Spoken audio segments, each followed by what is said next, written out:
Salut à toi, cher coureur d'élite. Eh bien, j'espère que ça va bien. Ça y est, on est en 2020, donc bonne et heureuse année à tous. Et ben, j'espère que tout le monde a passé de bonnes fêtes. Et donc cette année commence avec un bon élan de motivation, de bonnes résolutions, de nouveaux challenges. Et en parlant de challenge justement, eh bien, pour ceux qui ne sont pas encore au courant, le 5 avril prochain, donc dans un peu plus de 2 mois et demi, aura lieu à Paris le marathon de Paris. Eh bien, moi je pense que, en tout cas pour les adeptes de course à pied et pour ceux qui n'ont pas encore d'objectif pour cette année, ça peut être pas mal de s'entraîner pour un marathon. Donc 2 mois et demi de préparation, c'est largement suffisant. Et du coup, pour tous ceux qui n'ont jamais essayé la distance, ça tombe bien parce que le marathon de Paris, c'est quand même plus de 50 000 participants chaque année. Donc vous inquiétez pas, vous courrez jamais seul, vous êtes toujours en groupe, en paquet, vous doublez, vous vous faites doubler. Et puis surtout, c'est que c'est un parcours qui n'est pas non plus très montant, il n'y a pas tant de dénivelé que ça. Donc c'est plutôt roulant. Donc je pense que pour découvrir le marathon, ça peut être pas mal de vous exercer là-dessus.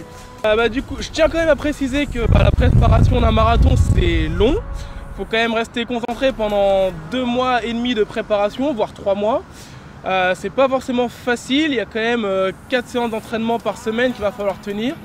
Et donc terminer les footings de 30-45 minutes, maintenant c'est plutôt 1h30 qu'il va falloir faire. Puisque le jour J, vous partirez pour plus du double du temps d'effort. Donc voilà, c'est quand même quelque chose qui est assez éprouvant. Mais je pense que c'est un objectif assez intéressant, surtout pour ce début d'année, pour se lancer après sur plein d'objectifs, voire des distances plus courtes durant 2020. Sachez quand même que 42 km, c'est une distance qui est quand même longue et éprouvante. Donc il va falloir que vous vous renforciez musculairement. Je vous donnerai les exercices type dans le programme d'entraînement. Et il va également falloir que vous preniez l'habitude de courir en vous hydratant un maximum, puisque durant les 42 km, il va falloir boire pendant toute la course, à tous les ravitaillements, voire même manger. Je vais vous partager un programme d'entraînement ce week-end pour tous ceux qui souhaiteraient faire le marathon de Paris en 4 heures et moins. Donc voilà, du coup le plan que je vais vous partager ce week-end, il sera en fait découpé, adapté pour 3 différents types de chronos. Donc pour ceux qui souhaiteraient faire le marathon en moins de 4 heures, ce qui serait déjà une très bonne chose. Pour ceux qui souhaiteraient le faire en moins de 3h45.